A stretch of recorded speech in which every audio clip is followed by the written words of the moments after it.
This video is sponsored by Bilibili comics. Part 13 में हम देख चुके हैं कि यानी ने लिनमेन को पकड़ने के लिए पुलिस को कॉल कर दिया था और लिनमेन भी जिन्यू से मिलने वहां आ जाती है, जहां पे यितिंग और लिनमेन को पकड़ने के लिए असिस्टेंट भी ऑलरेडी मौजूद था। आगे हम देखेंगे। आई सजेस्ट आप पार्ट 14 से पहले पार्ट 13 भी देख लीजिए, जिसका लिंक आपको ऊपर आई बटन पर मिल जाएगा। अगर आपको मेरी वीडियोस अच्छी लगती हैं तो लाइक और शेयर करना और हाँ, कमेंट कर ज़रूर बताना और ऐसी ही नई नई लेटेस्ट वीडियोस देखने के लिए हमारे चैनल को सब्सक्राइब भी कर देना। पार्ट 14 में हम देखते हैं तो दोनों माँ बेटी गले लगकर रोने लगी थीं। जिन्यू कहती है, मैं ठीक हूँ, यितिंग ने मेरा ख्याल रखा। मॉम कहती है, यितिंग, कहीं तुमने उसे यहाँ आने के बारे में बता तो नहीं दिया? वो हाँ करती है तो मॉम उसे जाने को कहने लगी थी। जिन्यू कहती है, मुझे पता है आपने बहुत हार्डवर्क किया, पर यितिंग की फैमिली ने भी बहुत कुछ सहा है, तो आपको उन सबसे माफ़ी मांगनी चाहिए। मॉम कहती है, अगर मैं माफ़ी मांगूंगी भी तब भी वो लोग मुझे माफ़ नहीं करेंगे। जिन्यू कहती है, नहीं, मुझे भरोसा है, बॉस पक्का माफ़ करेंगे। मैं ना तो तुम्हें और ना ही यितिंग को हर्ट होते देख सकती हूँ। यितिंग ये सब सुन रहा था जब कियानी देखती है कि यितिंग असिस्टेंट को लिनमेन को पकड़ने का ऑर्डर नहीं दे रहा, तो वो कहती है, लगता है ये काम भी मुझे ही पूरा करना होगा। इनफैक्ट उसने उस टाइम यितिंग के सिम को चेंज कर लिया था और खुद असिस्टेंट को ऑर्डर दे देती है। तो असिस्टेंट अपने आदमियों को लेकर लिनमेन को पकड़ने पहुंच जाता है और तभी वहां पुलिस भी आकर लिनमेन को पकड़ लेती है। जिन्यू तो बिल्कुल हैरान थी क्योंकि उसे लगता है यितिंग ने ही उसकी मॉम को पकड़वाया है। पुलिस ने लिनमेन को अरेस्ट कर लिया था, इसलिए जिन्यू यितिंग को कहती है, अब तो तुम खुश हो, तुम्हें जो चाहिए था वो मिल गया। वो कहता है, एक ना एक दिन तो उसे जेल जाना ही था, तो क्या फ़र्क पड़ता है? वो कहती है, फ़र्क पड़ता है, मैंने तुम पे भरोसा किया था जिसे तुमने तोड़ा है। वो उसे समझाने की कोशिश करता है, पर वो कहती है, तुमने आखिर मेरी मॉम से बदला ले ही लिया, तो इस हिसाब से अब मेरी बारी है तुमसे बदला लेने की। पर चिंता मत करो, मैं ऐसा नहीं करूँगी क्योंकि मैं तुम्हें देखना भी नहीं चाहती। और चली जाती है। फ्रेंड्स, मैं आपको एक न्यू रोमांस कॉमिक के बारे में बताने वाली हूँ, जिसका नाम है माई अनएक्सपेक्टेड वाइफ।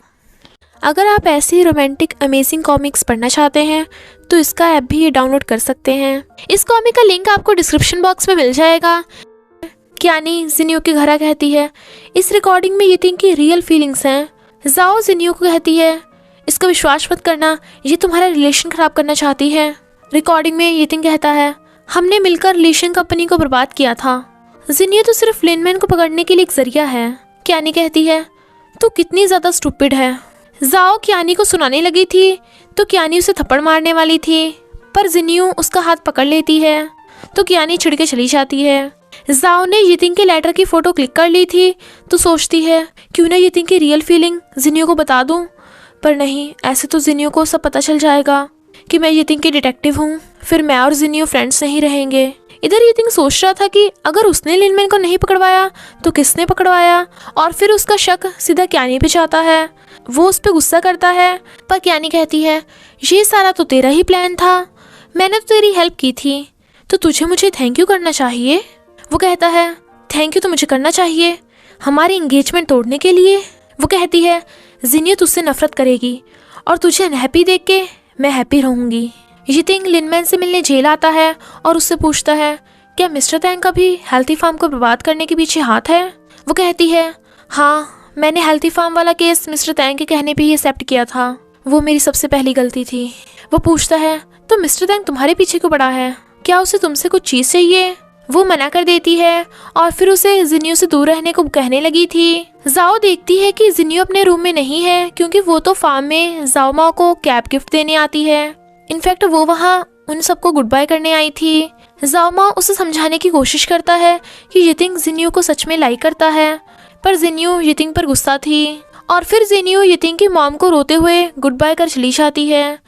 तो मॉम कहती हैं, मैं भी तुम्हें लाइक करती हूँ। उन्होंने जाओ माँ और जिन्यू की बातें सुन ली थी कि लिनमेन को यितिंग ने ही पकड़वाया था, इसलिए वो यितिंग के घर आती हैं और दोनों माँ बेटे का इमोशनल मिलन होता है, क्योंकि मॉम को याद आ गया था कि यितिंग उनका बेटा है और वो भी जिन्यू की वजह से। वो कहती है, जिन्यू से मिलने के बाद पता नहीं क्यों अब मैं लिनमेन के पकड़े जाने के बाद भी मैं खुश नहीं हूँ। वो हमेशा के लिए जारी है, इसलिए मैं तुझे बताना चाहती हूँ, अगर तूने ये चांस खो दिया तो उससे फिर कभी नहीं मिल पाएगा। यितिंग डैड की ग्रेव पे आकर कहता है, डैड, मैंने लिनमैन से बदला ले लिया।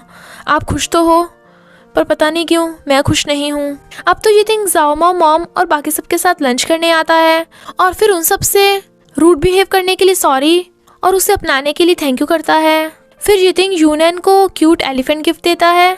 जाओमा और जितिंग यूनन को बच्ची बोल रहे थे तो वो कहती है, बच्ची किसे बोला? अब मैं लेडी बन गई हूँ। पर वो उसे बच्ची बोलकर चिढ़ाने लगे थे तो वो उन्हें मारने भागती है। जितिंग ड्रिंक कर रहा था क्योंकि उसे जिनियो की याद आ रही थी। बेचारा लिटरली रो रहा था। जिनियो को अपनी मॉम का केस लड़ने के लिए कोई लॉयर नहीं मिल रहा था क्योंकि हर लॉयर को तो सिर्फ पैसे चाहिए थे। तो जाओ से यितिंग की हेल्प लेने को बोलती है पर जिनियो साफ मना कर देती है।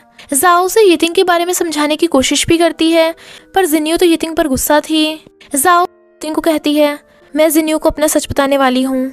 अगर उसे खुद पता चलेगा कि मैंने उसे झूठ बोला तो वो पागल हो जाएगी। इससे पहले मुझे ही उसे सच बताना होगा। यितिंग कहता है, ठीक है, तुम्हारी मर्जी। जाओ जिनियो को सच बताने वाली थी पर वो तो अपनी मॉम से मिलने जेल गई थी और मिस्टर शू भी लिनमैन से मिलने जेल जा रहा था। वो दोनों कहीं आपस में ना मिल जाएं, इसलिए जाओ भागती हुई यितिंग को फ़ोन करती है। लिनमैन जिनियो को अंकल की बेटी से मिलने को कहती है और फिर पूछती है, क्या तुम मिस्टर शू से मिली थी? तुमने एक दूसरे को ईमेल किया था?